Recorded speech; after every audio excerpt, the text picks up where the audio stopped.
The problems facing the world today have left me feeling helpless. Rather than succumbing to my apathy, I decided to take action. Since our fossil fuel use is causing such havoc in the world, it made sense to examine our energy consumption habits and to see what other possibilities loom on the horizon. So, I decided to start at the beginning.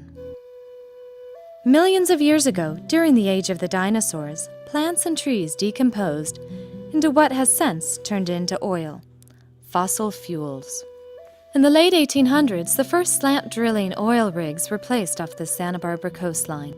Since then, we have drilled the ocean for fossil fuels to power our homes and pave our roads and feed our cars. While on the surface it seemed like an easy fix, there are many drawbacks and dangers to this. The consequences of our energy consumption habits are taking a heavy toll on the rest of the world and its other inhabitants. The use of fossil fuels affects us both globally and locally, from extreme weather conditions to global warming. We are using oil faster than we can find new reserves, and certainly faster than the Earth can replenish the supply. Global peak oil is a guaranteed eventual reality. The sooner we change our habits, the better. Wherever there is oil development, there runs the risk of an accident. Diving into history archives, I learned that on January 28, 1969, Unical's Platform A had an accident off Santa Barbara. The blowout spewed over 3 million gallons of crude oil into the ocean. Over 20 miles of the coastline were covered in a death trap many inches thick. It jeopardized local fishing and tourist industries and led to the painful death of countless animals. When the images of the spill spread through the media, people around the world were outraged. This tragedy was a catalyst for the environmental legislation, such as the Clean Air Act, the Endangered Species Act, and helped inspire the modern environmental movement. Fortunately, fossil fuels are only one type of energy source. There are many safe, clean, and renewable technologies that can boost local economies, protect our environment, and provide our energy needs. If we combine these with energy conservation, we will be on a real path to a secure future. One of these technologies that is gaining more and more attention is from the ocean itself. Gravitational pull of the moon causes the ebb and flow, known as tides. There is also wave energy, which comes from, well, you guessed it, the movement of waves. As the sun shines down upon the earth, it creates pressure changes in the atmosphere, which creates wind. As the wind blows across the ocean, it creates waves. Machines are able to harness the energy from the ocean and turn it into electricity. In order to learn more about this emerging technology, I talked with Tam Hunt, Energy Program Manager for the Community Environmental Council, whose Fossil Free by 33 campaign is guiding communities on ways to end their fossil fuel addiction. Wave power is essentially a set of technologies that capture the power in the waves, either the up and down power or the back and forth power, and turn it into electricity. Well, we have a nice study done by the Energy Commission already for the whole coast.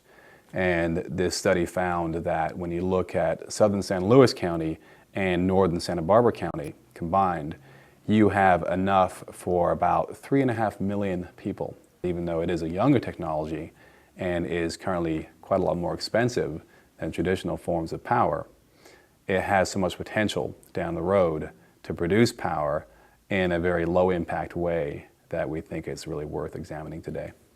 And so right now the state agencies are kind of reconsidering, okay, should we be looking at wave power and other forms of ocean power? That the interest has really kind of been revived, and we're now probably where wind power was about 20 years ago for wave power.